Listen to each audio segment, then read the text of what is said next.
देश न्यूज में आपका स्वागत है। मैं हूं आपके साथ धर्मिष्ठा और आप देख रहे हैं हमारा खास कार्यक्रम प्राइम डिबेट। पूर्व सीएम दिग्विजय सिंह ने एक बार फिर ईवीएम और वीवीपैट और चुनाव आयोग पर सवाल उठाए हैं। भोपाल में आज उन्होंने कहा कि मेरा आरोप है कि चुनाव आयोग निष्पक्ष नहीं है, दबाव में है। आयोग से हम निष्पक्षता की उम्मीद करते हैं। ईवीएम का सारा काम प्राइवेट लोगों के हाथ में है। जब सॉफ्टवेयर ही सब करता है तो वही तय करेगा कि सरकार किसकी बनी है। दिग्विजय सिंह ने आईआईटीएन अतुल पटेल के माध्यम से ईवीएम में गड़बड़ी का डेमो भी दिया। इस दौरान एक ईवीएम में 10 वोट डाले गए। उन्होंने बताया कि 2017 में वीवीपैट का ग्लास बदल दिया गया था। वोट डालने के बाद 7 सेकंड के लिए वीवीपैट में लाइट जलती है। वोटर पर्ची देख कर चला जाता है। आईआईटीएन अतुल पटेल ने मशीन की गड़बड़ी को दिखाने के लिए एक चिन्ह तरबूज को 2 वोट डाले। पहले वोट पर तरबूज की पर्ची वीवीपैट में दिखी। दूसरी बार तरबूज का बटन दबाया तो सेब की पर्ची प्रिंट हुई।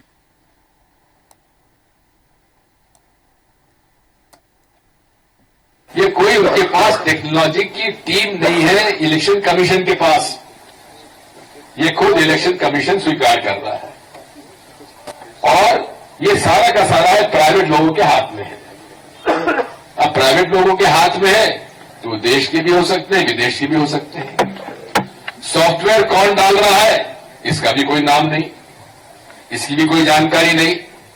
जब सॉफ्टवेयर ही हमारे वोट को परिवर्तित कर सकता है, प्रभावित कर सकता है, तो फिर सॉफ्टवेयर ही तय करेगा सरकार किसकी बनेगी।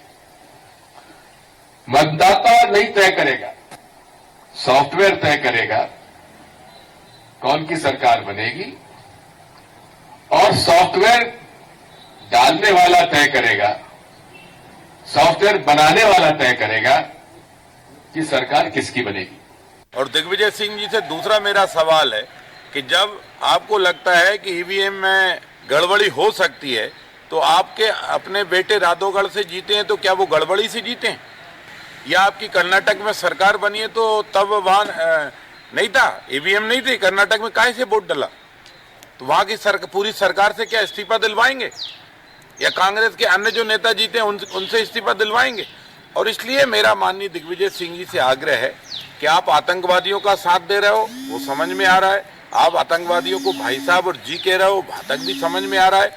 लेकिन अब आप तो भारत की न्यायपालिका, भारत की निर्वाचन एजेंसी, सबको ही बदनाम कर रहे हो, सीबीआई, सभी कोई भारत के लोकतंत्र को एक तरह से नए सिरे से आप खतरे में डालने की कोशिश कर रहे हो। इसलिए फिर कहना है कि राजनीतिक स्वार्थ के वशीभूत होकर भारत के लोकतंत्र को और भारत के निर्वाचन आयोग को चैलेंज नहीं करना चाहिए।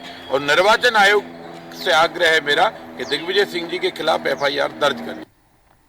दिग्विजय सिंह ने एक बार फिर से ईवीएम पर सवाल उठाया और इसी विषय पर विस्तृत चर्चा के लिए हमारे साथ मेहमान जुड़ चुके हैं।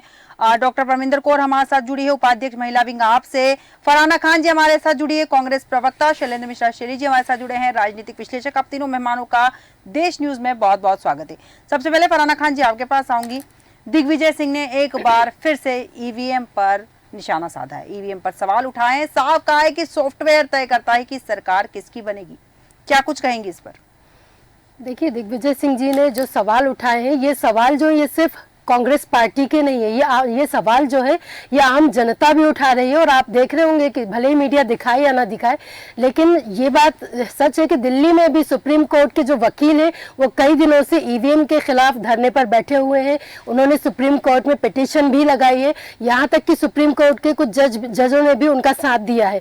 तो ये सवाल सिर्फ कांग्रेस पार्टी का नहीं है, ये सवाल है जिस भारत देश को मदर ऑफ डेमोक्रेसी कहा जाता है, उसी देश में लोकतंत्र की हत्या करने पर सत्ताधारी पार्टी उतारू हुए। हमारा जो मत का अधिकार होता है, मैंने अगर वोट डाला है तो ये मेरा अधिकार है कि मुझे पता हो कि मैंने जिसको वोट डाला है वो वोट वहां गया है कि नहीं गया है। दिग्विजय सिंह जी की जो मांग है वो सिर्फ यही है कि पारदर्शिता पूरी तरह से होनी चाहिए। अगर आपको ईवीएम से बहुत ज्यादा प्यार है, इलेक्शन कमीशन को भी ईवीएम से बहुत प्यार है, बीजेपी को ईवीएम से भी बहुत ज्यादा प्यार हो गया है, वो ईवीएम को नहीं हटाना चाहते हैं, तो ठीक है। जो प्रक्रिया हम बोल रहे करें वो तो आप कर सकते हैं ना, आप ईवीएम से वोट डलाइए। वीवीपैट में जो पर्ची छपती है वो जो मतदाता है उसके हाथ में दीजिए, ताकि वो पर्ची को अच्छे से देख सके, उसमें कि उसने जिसको वोट डाला है वो वोट उसको गया है। पर्ची में वही चुनाव चिन्ह और वही जो व्यक्ति है उसका नाम छपा हुआ है, और उस पर्ची को वो फोल्ड करके मत पेटी जो होती है, अलग से मत पेटी होनी चाहिए, उसमें वो अपने हाथ से उस पर्ची को डाले। और उसके बाद जो पूरी प्रक्रिया के बाद जो ईवीएम मशीन के कैलकुलेशन है और जो उस मत पेटी के जो पर्ची गई है उन दोनों के कैलकुलेशन होना चाहिए, तो दूध का दूध और पानी का पानी हो जाएगा कि कितना ईवीएम सही काम कर रही है। तो इतनी सी बात हम लोग मांग कर रहे हैं। अगर इतने ही निष्पक्ष है इलेक्शन कमीशन या बीजेपी पार्टी, तो इसको क्यों इस पर कार्रवाई नहीं करती है, इस बात को मान क्यों नहीं लेते हैं? बिल्कुल फरहाना जी, आप ही के सवाल के साथ मैं भाजपा के प्रवक्ता के पास जाऊंगी। उससे पहले मैं सबसे पहले तो परमिंदर कौर जी के पास जाऊंगी। परमिंदर कौर जी, जैसे कि कांग्रेस के पूर्व मुख्यमंत्री दिग्विजय सिंह ने फिर से एक बार ईवीएम पर सवाल उठाया है। उनका कहना है कि ईवीएम में गड़बड़ी होती है, वोट किसी और को भेजा जाता है और चला किसी और को जाता है, या फिर ये कहें कि किसी भी पार्टी को वोट दिया जाता है और जाता सीधे भारतीय जनता पार्टी को। ये सीधा सीधा आरोप है। आपको इस मामले में क्या लगता है? अभी फरहाना जी ने बहुत ही अच्छे से बताया कि इंडिया को एक मदर ऑफ डेमोक्रेसी, हम कहते हैं कि दुनिया का सबसे बड़ा लोकतंत्र है जी। तो लोकतंत्र जिंदा किस पे है? लोकतंत्र जिंदा है निष्पक्ष चुनाव पे। चुनाव हो रहे हैं ईवीएम से, और जो कि सत्ता पक्ष के साथ विपक्ष भी उतना ही जरूरी है एक लोकतंत्र के लिए। अगर विपक्ष ये मांग कर रहा है कि ईवीएम से जुड़ी उन धांधलियों की ऐसे लग रहा है कि ऐसे हुई है, तो चुनाव आयोग क्यों नहीं दूध का दूध और पानी का पानी कर देता? कितनी सिंपल सी बात है कि जो भी शिकायतें हैं, इतनी सारी चिट्ठियां लिख रहे हैं लोग, वकील रोड पे उतर आए हैं, एक्टिविस्ट प्रोटेस्ट कर रहे हैं, नेता प्रोटेस्ट कर रहे हैं, क्या विपक्ष की आवाज कोई आवाज नहीं है? क्यों नहीं संज्ञान लेती इलेक्शन कमीशन? क्यों नहीं निष्पक्षता से इसकी जांच होती? और क्यों नहीं सेटिस्फाई किया जा रहा सबको जो इस पे सवाल उठा रहे हैं? ये सिंपल सा मुद्दा है। अगर लोकतंत्र जो कि इलेक्शंस पे डिपेंड, इलेक्शन से अगर निष्पक्ष तरीके से न होंगे तो ये तो बहुत ही दुख की बात है हमारे देश के लिए। बिल्कुल बिल्कुल, आप ही के सवाल के साथ मैं भाजपा प्रवक्ता के पास आऊंगी। इससे पहले सबसे पहले शैलेंद्र मिश्रा, शैली जी मैं आपके पास आऊंगी। आपसे जानना चाहती हूँ, जैसे तरह दिग्विजय सिंह जी ने कहा कि 2024 के बाद जो है लोकतंत्र नहीं रहेगा, चुनाव बैलेट पेपर से, और चुनाव आयोग को ईवीएम से अगर इतना ही प्रेम है तो वो वीवीपैट की जो पर्ची है वो वोटर के हाथ में थमा दे। इस तरह के बयान भी उनके सामने आते हैं और साफ उन्होंने कहा है कि 2024 के बाद से लोकतंत्र खत्म हो जाएगा। क्या लगता है इस विषय पर आपको? देखिए धर्मिष्ठा जी, 2024 के बाद लोकतंत्र समाप्त हो जाएगा, ये तो बिल्कुल बेबुनियाद बयान है जी। और दिग्विजय सिंह जी जो हैं बहुत वरिष्ठ नेता हैं कांग्रेस पार्टी के, और लगातार 10 वर्षों तक मध्य प्रदेश के वो मुख्यमंत्री भी रहे हैं। तो उन जैसे वरिष्ठ व्यक्ति को इस प्रकार का बयान मुझे लगता है नहीं देना चाहिए जी। क्योंकि जैसा आज का आपका विषय है और विपक्ष लगातार कह रहा है कि ईवीएम बेवफा हो गई है जी, तो उसको तो बहुत सारी उसमें टेक्निकल इश्यूज हैं मेरे ख्याल से जिन पर चर्चा होना चाहिए। लेकिन जैसे मध्य प्रदेश की अगर हार की बात करें या छत्तीसगढ़ या राजस्थान की जी, इसके कुछ दिन पहले ही कांग्रेस पार्टी को बम्पर जीत मिली कर्नाटका में, तो क्या वहां पर ईवीएम का जो स्लॉट गए थे वो अलग थे क्या? जी। और इस प्रकार की बातें करके भ्रम की स्थिति निर्मित करके मुझे लगता है कांग्रेस पार्टी के जो वरिष्ठ नेता हैं वो खुद की पार्टी के कार्यकर्ताओं का जो उत्साह है उसको निराशा में बदल रहे हैं। बिल्कुल। अगर आप देखिए मध्य प्रदेश में जो परिणाम आए हैं अभी 2023 के हाल ही के चुनाव के, उसमें भले ही कांग्रेस हार गई है, छिंदवाड़ा जिले में कांग्रेस पार्टी के जो पूर्व अध्यक्ष हैं कमलनाथ जी, वह पूरी की पूरी सीटें उनके नेतृत्व में कांग्रेस पार्टी के प्रत्याशी जीते। बिल्कुल। खुद उनके वहां पे बेटे जो हैं वो संसद सदस्य हैं। पिछले लोकसभा चुनाव में पूरे 28 सीटें मध्य प्रदेश में बीजेपी जीती थी। बिल्कुल। लेकिन एक कांग्रेस वो सीट लोकसभा की वहां जीती थी, तो वहां पे क्या ईवीएम दूसरी भेजी गई थी? ये बात बिल्कुल ठीक है, विपक्ष के नाते विपक्ष का अधिकार है, अगर उनको किसी भी प्रक्रिया में कोई उनको डाउट होता है तो बिल्कुल इलेक्शन कमीशन के पास जाएं, और इलेक्शन कमीशन का भी ये फर्ज है क्योंकि वो ऑटोनॉमस बॉडी है, वो उनको संरक्षण देना चाहिए सभी राजनीतिक दलों को, खासकर विपक्ष को। और यदि वो कोई आपत्ति दर्ज करा रहे हैं तो उसका उन्हें तकनीकी रूप से ही जवाब देना चाहिए। बिल्कुल। लेकिन इसमें सीधे ये कह देना कि बीजेपी इसमें हस्तक्षेप कर रही है, तो बीजेपी भी एक राजनीतिक दल है, चुनाव लड़के आपके साथ में जीत कर आई है, केंद्र में शासन कर रही है, लेकिन जो चुनाव आयोग है वो पूरी तरह स्वतंत्र बॉडी है, और अगर उसमें ऐसा कुछ डाउट विपक्ष को लगता है तो फिर ये चुनाव आयोग का भी कर्तव्य है कि वो उसको समाधान दे। दिल्ली की बात कर लीजिए, अभी आम आदमी पार्टी की भी प्रतिनिधि बैठी हैं आपके चैनल में, तो दिल्ली में लगातार आम आदमी पार्टी चुनाव जीत रही है, पंजाब में चुनाव जीत रही है, पश्चिम बंगाल में ममता बनर्जी जीत रही हैं, बिहार में नीतीश कुमार जीत रहे हैं, उत्तर प्रदेश में लगातार समाजवादी पार्टी बसपा जीतती हुई आई है, राजस्थान छत्तीसगढ़ में अभी हाल ही में कांग्रेस पार्टी वहां पर चुनाव हारी है, उससे पहले उनकी सरकार थी, मध्य प्रदेश में 2018 में कांग्रेस पार्टी ने चुनाव जीता था। कोई विसंगति हो सकती है, लेकिन ये इतने बड़े स्तर पे 100% बेईमानी जैसी बातें करके हमारे लोकतंत्र की जो मजबूत रीढ़ है उसको कमजोर करने का प्रयास ऐसे वरिष्ठ नेताओं को नहीं करना चाहिए। और ये दिग्विजय सिंह जी के साथ में कौन सा वरिष्ठ नेता इंडिया गठबंधन का उनके साथ बोल रहा है, ये भी देखें।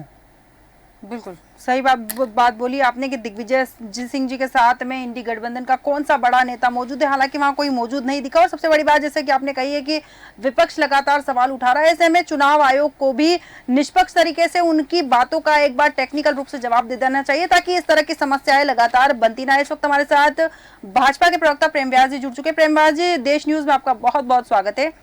प्रेम व्यास जी, आपसे जानना चाहूंगी, जैसे कि सीधे तौर पर दिग्विजय सिंह जी ने ईवीएम पर फिर से निशाना साधा है। उनका कहना है कि ईवीएम चुनाव आयोग की निष्पक्षता पर हमें भरोसा नहीं है। देखिए, नमस्कार धर्मिष्ठा जी, मेरी आवाज क्या आप तक? जी बिल्कुल जी। देखिए, जो ईवीएम की जो प्रणाली थी वो 80s और के दशक से प्रयास किए गए थे चुनाव आयोग द्वारा। चुनाव आयोग एक स्वतंत्र संवैधानिक संस्थान है, और उसके बाद 99 में इम्प्लीमेंटेशन हुआ, और उसके बाद 2014 तक सतत चुनाव हुए, जिसमें कई सारे चुनावों में कांग्रेस एक छत्र राज करती आई है, चाहे वो राष्ट्रीय राजनीति हो चाहे प्रदेशों की राजनीति हो। आप देखिए, हिमाचल में कांग्रेस जीती, कर्नाटक में जीती, मध्य प्रदेश का चुनाव जीती थी, छत्तीसगढ़ का चुनाव जीती थी, राजस्थान का चुनाव जीती थी। तो निश्चित रूप से जब कांग्रेस जीत रही थी तब ईवीएम और प्रणाली और सब कुछ ठीक था, लेकिन जहां कांग्रेस हारने लगी वहां हार के कारणों को तलाशने के अलावा कांग्रेस ने सब कुछ करा। जैसे पूर्व में बयान आ चुके कि ट्वीट की राजनीति से निकलकर धरातल पर राजनीति करनी पड़ेगी, तब जाकर जनता का विश्वास और आशीर्वाद ग्रहण कर पाएंगे। और जो दिग्विजय सिंह साहब ने जो आरोप लगाया वो तो पूर्व से है। मुझे बताइए, दिल्ली इकाई के अध्यक्ष जो अनिल कुमार साहब थे, जिन्होंने उच्चतम न्यायालय में एक केस दायर करा था, और उच्चतम न्यायालय के निर्देश पर ईवीएम और चुनाव आयोग ने ईवीएम की मशीन वहां पर रखी थी, और कहा गया था कि अगर किसी तरह की विसंगति है तो उसको सिद्ध करिए। और वहीं जो अनिल कुमार साहब थे, उन्होंने उस प्रक्रिया से अपने आप को दूर कर दिया। लेकिन आम आदमी पार्टी के जरूर कुछ नेता वहां पहुंचे थे, उस प्रणाली को देखा, और उसके बाद निष्पक्ष रूप से स्वीकार किया कि किसी भी तरह से ईवीएम हैक करने जैसी कोई परिस्थिति नहीं बनती, क्योंकि इंटरनेट से ये जुड़ी हुई नहीं होती है। और चुनाव आयोग द्वारा जब मतदान होता है उसके पूर्व में कांग्रेस के नेताओं को भी आमंत्रित किया जाता है, भारतीय जनता पार्टियों के नेताओं को भी आमंत्रित किया जाता है, और एक प्रक्रिया के रूप में उसका निरीक्षण किया जाता है, और उसके पश्चात उसका अगले दिन प्रयोग होता है। तो मुझे लगता है कहीं भी विसंगति अगर है तो चुनाव आयोग से उस विषय में चर्चा की जाए। और दूसरा ये कि माननीय सर्वोच्च न्यायालय ने उसी विषय में कांग्रेस को फटकार लगाई है कि जब उच्चतम न्यायालय ने उस नेता का आपको प्रक्रिया के लिए आपको अवगत करा था, आमंत्रित करा था, तो आपने उस प्रक्रिया से उस दौरान अपने आप को क्यों दूर कर लिया? एक तरफ आप आरोप लगाते, दूसरी तरफ जब प्रक्रियात्मक क्रिया के लिए आपको बुलाया जाता है तो आप उस प्रक्रियात्मक क्रिया से अपने आप को दूर कर लेते हैं। तो द्विअर्थी संवाद यहाँ पर कांग्रेस करने का प्रयास करती है। और दूसरा, कांग्रेस की पूर्व में अभी जितनी भी बैठक हुई है, वहां कहीं अपनों को दोष दिया है, वहां कहीं भीतर घातियों को दोष दिया है, वहां पर कहीं गलत टिकटों को दोष दिया है। लेकिन आप भी इतने समय से कवरेज कर रहे हैं न्यूज़पेपरों के माध्यम से, कहीं भी ईवीएम की बात कहीं भी सामने नहीं आई। लेकिन दिग्विजय सिंह साहब, अब चूंकि जीतू पटवारी की कांग्रेस हो चुकी है, तो अपने आप को स्थायित्व प्रदान करना और ये देखना है कि मेरी बातों का महत्व आज कितना रहता है। इसीलिए पूर्व में पीएफआई के लिए उन्होंने बयान दे दिया था कि जब ऑलरेडी केसेस चल रहे थे तब उन्होंने कह दिया कि आधे केसेस तो फर्जी है, जबकि न्यायपालिका द्वारा उनको कोई उनके खिलाफ मुकदमे चल रहे हैं, और उस स्थिति देना उसके लिए बयान दे देना जी। कि हमको जो सर्जिकल स्ट्राइक हुई है उसके सबूत दे दीजिए, अभी राम मंदिर के लिए बयान दे देना कि वो मूर्ति अलग है, ये मुझे लगता है इस तरह के दुष्चरित्र से बाहर निकलकर धरातल पर आकर जनता से जो मुद्दे हैं जनता के उसको उठाएंगे तो ज्यादा साक्षर होगा। और अब ये कांग्रेस जीतू पटवारी जी की कांग्रेस बन चुकी है तो मुझे नहीं लगता ज्यादा प्रभाव पड़ना है। ठीक है, बिल्कुल प्रेम व्यास जी आपके पास पुनः आऊंगी। इसके पहले मैं फरहाना खान जी आपके पास आऊंगी। यहाँ पर जिस तरह से दिग्विजय सिंह ने ईवीएम पर आरोप लगाए और शैलेंद्र मिश्रा जी ने भी डिस्क्राइब की सारी चीजें, उन्होंने कहा कि जिस तरह से छिंदवाड़ा की अगर यहाँ बात करें तो 7 सीटों पर कांग्रेस काबिज है। हालांकि भारतीय जनता पार्टी ने यहाँ पूरी कोशिश करी थी कि उन सीटों में से कुछ सीटें भारतीय जनता पार्टी तक पहुंच जाए, लेकिन भारतीय जनता पार्टी को यहाँ हार का सामना करना पड़ा। कांग्रेस का यहाँ एक छत्र राज छिंदवाड़ा में, तो ईवीएम तो वहां पर भी थी। देखिए, मिश्रा जी ने सिर्फ छिंदवाड़ा की बात नहीं की, मिश्रा जी ने और काफी सारे स्टेट भी घुमा दिए, कहाँ पर किसकी सरकार है और कहाँ पर किसकी सरकार बनी। तो इसके लिए मैं एक ही चीज बोलना चाहूंगी कि अगर हर राज्य में हर सीट पर तो मैनिपुलेट ये नहीं कर सकते हैं ना, वरना जनता इतनी भी बेवकूफ नहीं है जितना ये समझ रहे हैं या बनाने की कोशिश कर रहे हैं। इतना इनको भी पता है कि जनता में थोड़ा बहुत दिमाग तो अभी भी है। तो जनता अगर ये हर स्टेट जीत लेंगे, कुछ भी नहीं छोड़ेंगे विपक्ष के लिए, या किसी स्टेट में सारी सीटें तो 230 तो ये ला नहीं सकते थे ना मध्य प्रदेश की पूरी, तो कुछ तो इन्हें जानबूझकर छोड़नी भी पड़ेगी ताकि ये जो सवाल आज उठा है यही सवाल उठ सके, ताकि ये खुद को सवाल के पीछे छुपा सके कि आखिर यहाँ कैसे हो गए, आखिर यहाँ कैसे जीत गए।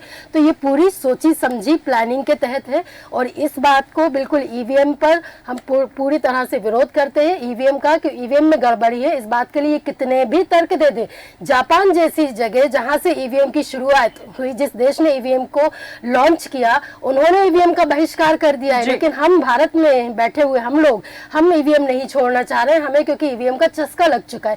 हमें मालूम है हम कहाँ विदेश में बैठकर कैसे ईवीएम की सारी मशीनों को हैक करा सकते हैं, कैसे हम मशीन के द्वारा मशीन से जनमत हासिल कर सकते हैं। जनता तो फरहाना जी, ये मान लिया जाए कि आप ये कहना चाह रही है कि भारतीय जनता पार्टी 230 मध्य प्रदेश की जो सीटें, अगर मध्य प्रदेश के लेवल पर मैं बात करूं तो 230 सीटों को उन्होंने ईवीएम मशीन के द्वारा हैक कर लिया है और केवल कुछ सीटें जानबूझकर छोड़ दी कांग्रेस के लिए ताकि कोई आरोप ना लगाया जा सके। धर्मिष्ठा जी, मैंने वही बोला कि पूरी 230 सीट तो कर नहीं सकते ना, क्योंकि जनता इतनी बेवकूफ नहीं है। इन्होंने 130-140 सीटों पर ये काम किया है, इसी के तहत इन्होंने सरकार बनाई है, क्योंकि ये वोटों की इनको जनमत मिला है जो मशीन को हैक करके किया है। ठीक है, मेरा कहने का मतलब ये, मैंने ये बिल्कुल नहीं बोला कि पूरी 230 सीटों पर इन्होंने हैक किया है। और ईवीएम हैक होता है जब हम यहाँ बैठकर चंद्रयान को मॉनिटरिंग कर सकते हैं, तो कहीं भी बैठकर ईवीएम की भी हैकिंग हो सकती है। और इंटरनेट की ये बात करते हैं, खुद रिटर्निंग ऑफिसर्स का ये कहना है कि जब ईवीएम मशीन आती है तो हमसे इंटरनेट और लैपटॉप मांगा जाता है। तो ये जो ईवीएम मशीन है और वीवीपैट मशीन है, ये दोनों पूरी तरह से हैक होती हैं। इसीलिए हमारी मांग है कि अब चुनाव हो तो बैलेट पेपर पे हो, वरना ईवीएम मशीन से भी हो। तो मैंने पूरा प्रोसेस उसका भी बता दिया है कि पर्ची मतदाता के हाथ में आनी चाहिए, उसके बाद उसको पेटी में डालनी चाहिए। प्रेम व्यास जी, यहाँ आपके पास आऊंगी। जिस तरह फरहाना जी ने कहा है कि सारी सीटें जो हैं जानबूझकर नहीं आप जीते हैं, क्योंकि कुछ सीटें जानबूझकर छोड़ी गई है ताकि आरोप ना लगाए जा सके। देखिए, राहुल गांधी जी अमेठी से चुनाव लड़े थे और उसी सनाट से भी चुनाव लड़े थे जी, क्योंकि वे जानते थे उन्होंने अमेठी में क्या कार्य करे और जनता उनको क्या प्रतिसाद देगी, इसलिए उन्होंने एक विकल्प तैयार करा था।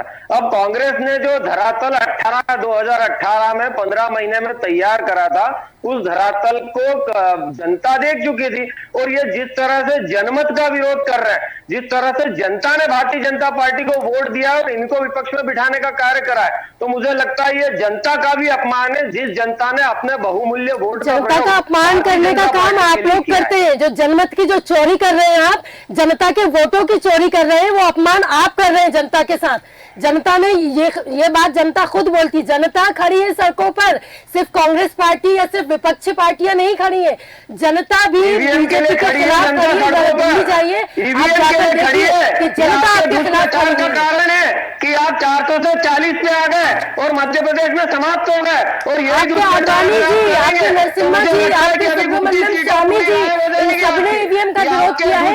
यहाँ तक कि आपके प्रधानमंत्री मोदी जी ने भी, जब तक वो प्रधानमंत्री नहीं थे, ईवीएम का विरोध करते आए हैं। अब तो ईवीएम से इतना प्यार हो गया है क्योंकि अब सब उन्होंने अपने कंट्रोल में कर लिया है। मोदी जी ने अपने कंट्रोल में कर लिया, इसलिए अब ईवीएम से बहुत ज्यादा प्यार हो गया है ना। आप ये फालतू की बातें मत कीजिए, आप फालतू की बातें मत कीजिए, बता दीजिए ना। इतने अच्छे हैं, इतने पारदर्शी हैं आप लोग, इतने न्यायप्रिय हैं आप लोग, तो एक बार, सिर्फ एक बार बैलेट पेपर से करा लीजिए।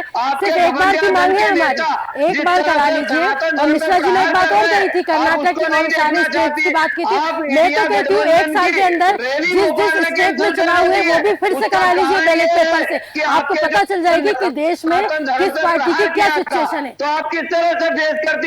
जनता आपको आईना दिखा चुकी थी 18 के जनता ने आपको आईना दिखाया है, जनता ने आपको आईना दिखाया है। तो आपने जनता के वोटों को चोरी करने की जरूरत पड़ी आपको, जनता ने आपको आईना दिखाया है। ठीक है प्रेमव्यास जी, फराना जी, प्रेमव्यास जी पुनः आऊंगी आपके पास। परविंदर कौर जी आपके पास आऊंगी मैं। जिस तरह से बात चल रही है ईवीएम के ऊपर, आपने भी कहा है कि ईवीएम बंद कर देनी चाहिए, बैलेट पेपर से वोटिंग होनी चाहिए। सवाल वही है कि दिल्ली में आम आदमी पार्टी की सरकार है, पंजाब में भी आपकी सरकार है। अगर Bharatiya Janata party EVM hack कर सकती थी तो क्यों ना उन्होंने दिल्ली में अपनी सरकार बनाई, क्योंकि दिल्ली राजधानी है देश की। वहां पर भी कुछ सीटें आम आदमी पार्टी को देकर और वहां पर भी भारतीय जनता पार्टी की सरकार हो सकती थी। केवल जानना चाहती हूँ बस मैं आपसे। धर्मिष्ठा जी, मैं बिल्कुल ऐसे आरोप नहीं लगा रही कि भाजपा ने ये किया ही है जी। पर मेरा एक सवाल है कि मुद्दा विश्वास का है। अगर वोटर और विपक्ष के नेता, अगर थोड़ा उनका विश्वास टूटा है और चुनाव आयोग का ये दायित्व है कि इनका जो विश्वास है वापस रिस्टोर किया जाए इस इलेक्टोरल प्रोसेस पे, इलेक्शन की प्रोसेस पे, ईवीएम पे। अगर आप सत्ता पक्ष की बात करें, अगर वो एक निष्पक्ष इलेक्शन कमीशन चाहती तो जो इस बार उन्होंने जो 3 सदस्यीय इलेक्शन कमीशन होती है उसमें 2 मेंबर सत्ता पक्ष के, एक प्रधानमंत्री उनके द्वारा चुना गया मिनिस्टर और एक होगा विपक्ष का, तो कहीं ना कहीं पूरा चयन करता ही जब सरकार होगी तो ये इलेक्शन कमीशन निष्पक्ष तरीके से काम कैसे करेगा? ये सरकार की आंखों में आंखें डाल के सवाल कैसे करेगा जबकि उनकी खुद की नियुक्ति सरकार ने की होगी? तो जब सारी जो एजेंसीज हैं जिनसे लोकतंत्र इंडिपेंडेंट तरीके से फंक्शन करता है, अगर वही कॉम्प्रोमाइज कर दी जा रही है तो इनकी निष्पक्षता पे सवाल उठते हैं, सरकार की नीयत पे सवाल उठते हैं। और अगर विपक्ष सवाल उठा रहा है तो चुनाव आयोग का ये दायित्व बनता है कि इसमें क्लैरिटी लाए। ठीक है, बिल्कुल सही कहा कि चुनाव आयोग का दायित्व बनता है कि क्लियरिटी लाए। शैलेंद्र मिश्रा शैली जी आपके पास आऊंगी। सवाल कई बार उठते हैं, कई तरह के सवाल, और कई बार अफवाहें भी हमारे सामने आती है। जैसे एक अफवाह थी कि 2000 नोट के अंदर चिप लगी हुई है और जहां भी ये नोट रखा जाएगा पता चल जाएगा कि किस जगह नोट। हर अफवाह को कब तक साबित किया जाए? धर्मिष्ठा जी, सर्वप्रथम तो कयास और भ्रम का अंतर समझ में आना चाहिए जी। कोई भी राजनीतिक दल और खासकर मुख्य विपक्षी दल कांग्रेस जैसी पार्टी, सबसे पहले तो ये जो स्टैंड है आज दिग्विजय सिंह जी का, इसको उनका AICC अप्रूव कर रहा है क्या उनके आज के इस पूरे इशू को? क्या ऑल इंडिया कांग्रेस कमेटी चाहती है कि ये जो आज उन्होंने विषय उठाया है ये सही है क्या? और अगर सही है तो फिर जितने भी स्टेट्स हैं भारत के, वहाँ पर हर उन स्टेट्स की जो स्टेट कांग्रेस कमेटी है वो सब मिलके एक साथ करते। देखिए कुछ जगहों पर हो सकता है तकनीकी खामी, हमने देखा कई बार EVM खराब भी हो जाती हैं, उनको एक्सचेंज भी किया जाता है, लेकिन इन सारी प्रोसेस में सारी जितनी पार्टीज हैं उनको इलेक्शन कमीशन बुलाता है, इलेक्शन के पहले बुलाता है, जब मतदान वाला दिन होता है उसके पहले बुलाता है। सबके जो एजेंट्स हैं पॉलिटिकल पार्टीज के वो वहाँ मौजूद रहते हैं। दरअसल समस्या क्या हो रही है खासकर कांग्रेस के साथ, जो मुझे लगता है जी, चाहे पिछला हम देखें 2019 में जो लोकसभा चुनाव हुआ था उस वक्त भी जो बयान दिए गए थे, चाहे वो सेफ्रॉन टेररिज्म का बयान हो जी, चाहे वो चाय वाला हो और भी कुछ अपशब्दों का प्रयोग किया गया। भारत में इन दिनों मतदाता का मिजाज बदल गया है। कांग्रेस जो है वो 20 साल 25 साल पुरानी स्ट्रेटेजी को फॉलो करके काम कर रही है मुख्य विपक्षी दल का। हाँ, हो सकता है मेरी बात विपक्ष को अच्छी ना लगे, लेकिन ये कटु सत्य है। मध्य प्रदेश में नो डाउट बहुत अच्छा इलेक्शन कांग्रेस लड़ सकती थी, लेकिन अक्टूबर में कांग्रेस ने इलेक्शन जो लूज किया जी अलग अलग क्षेत्रों में, आपके यहाँ डिबेट में पहले भी हम लोग चर्चा कर चुके हैं। और कमलनाथ जी की बात मैंने इसलिए कही कि जब छिंदवाड़ा में जहां पर हम देख रहे थे बहुत बड़ी संख्या में जो युवा था जी वो भारतीय जनता पार्टी के साथ था, और उसके बावजूद कमलनाथ जी का उस क्षेत्र में काम उन्होंने अच्छे किए हैं, जिसके कारण वहां के लोगों ने उनको जिताया, और उन्हीं को नहीं जिताया, पूरे जिले को जिताया। बिल्कुल। अब दिग्विजय सिंह जी के जो सुपुत्र हैं राघोगढ़ के, अभी भाजपा विधायक रामेश्वर शर्मा ने भी अपने बयान में कहा है जी वो बहुत छोटे से वोटों से चुनाव जीत गए। वहीं जीतू पटवारी चुनाव हार गए, जो इंदौर के बहुत लोकप्रिय युवा नेता हैं। बिल्कुल। शुक्ला जी चुनाव हार गए, कुणाल चौधरी चुनाव हार गए, बहुत सारे युवा लोग चुनाव हार गए। तो देखिए चुनाव में हार जीत चलती रहती है। जनता के मन में क्या है ये समझने के लिए राजनीतिक दल, चाहे वो सत्ताधारी हो या विपक्ष के लोग हों, उन्हें जनता के करीब जाना पड़ेगा। मुझे लगता है कांग्रेस पार्टी सोशल मीडिया में तो बहुत करीब है जी, लेकिन असल जिंदगी में जनता के टच में। अभी भोपाल में एक उपचुनाव हुआ जी वार्ड 41 में पार्षद का, जो कि नरेला विधानसभा में आता है। उस उपचुनाव के पहले तक वो सीट जो पार्षद की थी वो कांग्रेस के पास थी जी। ये उपचुनाव में कांग्रेस 2600 कुछ वोटों से अपना एक पार्षद की सीट नहीं बचा पाई भोपाल में, जहां हाल ही में युवा अध्यक्ष कांग्रेस ने अपने बनाए हैं। तो मुझे लगता है बहुत सारी चीजें हैं, केवल मध्य प्रदेश की बात नहीं करना चाहिए। मैंने अभी सैफरॉन टेररिज्म की बात याद दिलाई, बिल्कुल। ऐसे ही एक दिग्विजय सिंह जी ने बुरखे वाला मुद्दा उठाया था पिछले लोकसभा चुनाव में जी। उसकी कुछ रसीदें भी। दिग्विजय सिंह जी के एक्चुअल में जो बयान होते हैं वो सनसनी तो पैदा करते हैं लेकिन वो मुकाम तक नहीं पहुंच पाते हैं। अभी मध्य प्रदेश में कांग्रेस को एकजुट होकर विपक्ष के नाते जनता के सरोकार से जुड़े जो विषय हैं उनकी बात करना चाहिए। आपको अपना विधानसभा के भीतर का परफॉर्मेंस देखना चाहिए। अभी नए नेता प्रतिपक्ष युवा मिले हैं, नए अध्यक्ष मिले हैं, नए अध्यक्ष अपनी बॉडी कब बनाएंगे, कब वो मध्य प्रदेश में नए लोगों को मौका देंगे। लोकसभा का चुनाव सिर पर है, आपने अभी से ईवीएम बेवफा का रोना शुरू कर दिया।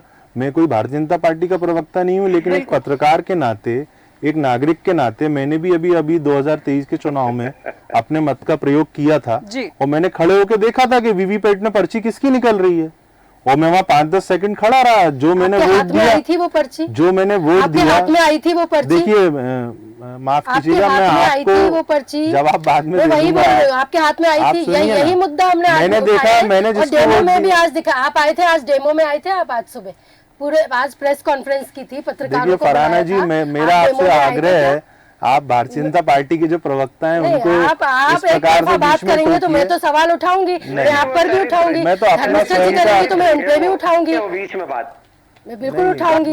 आपने बहुत सारी सलाह दे दी, मैं तो बोलती हूँ मैं कमेंट करूंगी कि कांग्रेस पार्टी में सलाहकार के तौर पर आप बताइए कि कांग्रेस पार्टी को क्या करना चाहिए, क्या नहीं करना चाहिए। आप शब्द की बात करते हैं, आपके प्रधानमंत्री जो आज प्रधानमंत्री बैठा है उसकी लैंग्वेज का आपको याद नहीं है। जर्सी गाय, 50,000 की गर्लफ्रेंड और तरह तरह के कांग्रेस की विधवा, ये सारे सेंटेंस आपको याद नहीं है। अब सबके तौर पर आप यहाँ बैठकर बीजेपी के प्रवक्ता के तौर पर बात कर रहे हैं। देखिए क्या था, वोटिंग मशीन खराब हो जाती है, आप ये तर्क दे रहे हैं। आपने ये नहीं बोला कि कई सारी वोटिंग मशीन गाड़ियों में मिली है, पुलिस की गाड़ियों में मिली है, कई सारी वोटिंग मशीन कब्रिस्तानों में मिली है। ये सब इस पर आपकी नजर नहीं गई, आपको सिर्फ ये नजर आया कि वोटिंग मशीन खराब होती है, कई बार टेक्निकल इशू आते हैं। ये सारी बातें, आप पत्रकार हैं तो पत्रकारिता कीजिए, आप न्यूट्रल बात कीजिए, आप किसी विपक्ष को घेरने की बात मत कीजिए यहाँ बैठकर। और आप व्यास जी, आप तो मुंह बंद रखिए, मैं आपसे बात नहीं कर रही हूँ। आपको फरहाना जी नहीं, रुको आप, व्यास जी रुको, मैं जवाब देता हूँ। का पक्ष रखिए, रखिए व्यास जी का पक्ष। आप एक बार में अपनी बात पूरी कर लीजिए। मैंने करी, आपने कैसे बोला शब्द के बाद, तो फिर आपको प्रधानमंत्री के सेंटेंस क्यों याद नहीं रहे? आपको बात करनी है तो दोनों बात कीजिए। संसद में इनका सांसद अब शब्द बोलता है, किसी वर्ग विशेष को लेकर गंदी गंदी गालियां देता है, उसको निष्कासित नहीं किया जाता है। लेकिन विपक्ष के 100-150 से ज्यादा सांसदों को बाहर का रास्ता दिखा दिया जाता है और तरह तरह के बिल ईवीएम पाएंगे, पुनः ईवीएम पाएंगे। धर्मिष्ठा जी, जो समस्या इन दोनों कांग्रेस के साथ है, फिर कांग्रेस समस्या कांग्रेस में है। 17 नवंबर नहीं, अब आप में डाल के बैठिए। अब आप सलामत कई बार भारतीय जनता पार्टी के अगेंस्ट भी वो बोलते हैं, क्योंकि वो राजनीतिक आप पूरी डिबेट में मैंने नहीं सुना ये कांग्रेस घेरने की वो उनका अपना मत है में लगे हुए हैं पूरे टाइम देखिए फरहाना जी, गलती बात आपकी करनी है नहीं तो दोनों की कीजिए, गलती आपकी बात नहीं करनी है तो नहीं, दोनों मैं की आपको कीजिए। यहाँ पर खुश करने के लिए बताइए या आपको जवाब देने के लिए मैं यहाँ पर बाध्य नहीं हूँ। मैं स्वतंत्र हूँ और मैं मेरे को जो एनालिसिस ठीक लगेगा मैं वही जवाब दूंगा। ना तो यहाँ मैं देश न्यूज का प्रतिनिधि हूँ, ना कांग्रेस का, ना बीजेपी का, ना किसी अन्य पार्टी का।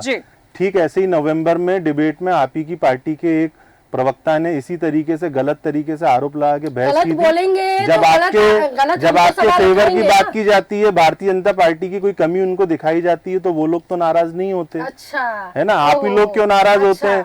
हम कह रहे हैं कि चुनाव की तैयारी करना चाहिए कांग्रेस।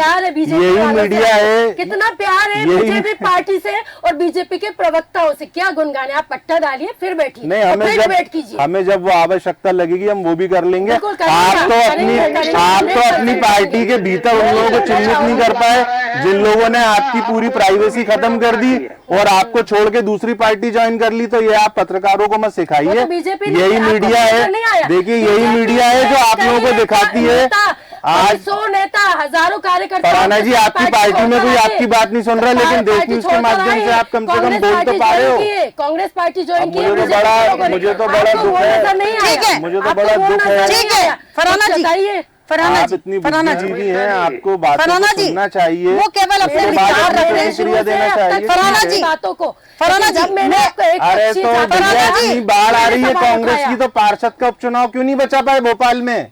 वो तो आप ही की सीट थी ना जिसपे उपचुनाव हुआ।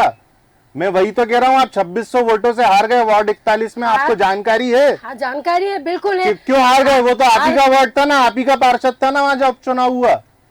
आपके है ना, आपके चिल्लाने से मेरा काय का विश्वास करेंगे। आप बात करने का अपना लहजा सुधारिए। ये नहीं, आपका बिल्कुल क्योंकि आपके प्रिय पार्टी के प्रिय नेता आपका व्यवहार अच्छा नहीं है, आपका व्यवहार अच्छा नहीं है। और आप मेंटली प्रिपेयर अगर होकर आए कि आपको बस आरोप लगा देना है तो ठीक है, आप बोलिए, मैं चुप हो जाता हूँ। ठीक है फरहाना जी, वो राजनीतिक विश्लेषक है, वो केवल अपने विचार रख रहे हैं, वो किसी पार्टी के प्रवक्ता नहीं है। 2019 में आप बताइए, जवाब दीजिए, क्या होता है भगवा आतंकवाद? बीजेपी क्या बोलते हैं? चुनाव हरा दिया 2019 में। और बीजेपी किस किस को आतंकवादी बोलती है वो नजर नहीं आता। बीजेपी किसानों को आतंकवादी बोलती है वो नजर आया आपको क्या? ठीक है फरहाना जी, मिश्रा जी, मिश्रा जी, आप बीजेपी की पैरवी करना छोड़ दीजिए। बीजेपी की पैरवी कर रहे हैं ना, हम आम आदमी की कर रहे हैं ना, कांग्रेस की कर रहे हैं। हम आपको ये खुश करने ये बीजेपी का विषय ही नहीं है, बीजेपी का विषय ही नहीं है। आपने रामेश्वर शर्मा कह रहे हैं FIR दर्ज होना चाहिए, आपने खुद ने जवाब नहीं। मिश्रा जी, मेरे एक सवाल का अरे आप नहीं, मैं आप पूछ लीजिए। आप ईवीएम पर बात हो रही थी, पूछ लीजिए। शब्द और इनके बयान ये आप क्यों लेकर आए बीच में? सिर्फ ईवीएम पर बात करते हैं, आपने क्यों? आपने रामेश्वर शर्मा जी के बयान का जवाब नहीं दिया। वो कह रहे हैं कि स्वतः संज्ञान ले, इलेक्शन कमीशन और दिग्विजय सिंह के खिलाफ FIR दर्ज करे। आज कैसी कांग्रेस की प्रतिनिधि है, आप उनका बचाव नहीं कर रही हैं। कांग्रेस पार्टी की व्याख्या करने नहीं बैठे थे कांग्रेस के बयान में। फरहाना जी, ईवीएम पर आपने बात की नहीं, करने को कुछ था नहीं आपके पास। धर्मिष्ठा जी, फरहाना जी, वो राजनीतिक विश्लेषक है, ये केवल उनके विचार है, वो किसी पार्टी के प्रवक्ता नहीं है। ईवीएम पर रखे ना, मैं विनम्र निवेदन करूंगी फरहाना जी आपसे। ईवीएम पर रखे फरहाना जी, फरहाना जी, मैं विनम्र निवेदन करूंगी आपसे, इसलिए करूंगी क्योंकि कई डिबेट में शैलेंद्र मिश्रा जी हमारे साथ बैठे हैं और भारतीय जनता पार्टी से भी उन्होंने सवाल पूछे हैं, क्योंकि एक निष्पक्ष पत्रकार का काम होता है सभी पार्टियों से सवाल बुरा नहीं लगता है, बुरा लग जाता है। फरहाना जी की हर डिबेट में ये इसी तरह प्रदर्शित करती है। मैं आपसे दावे से कह रहा हूँ, मैं आपको भेज दूंगा कम से कम 15 डिबेट।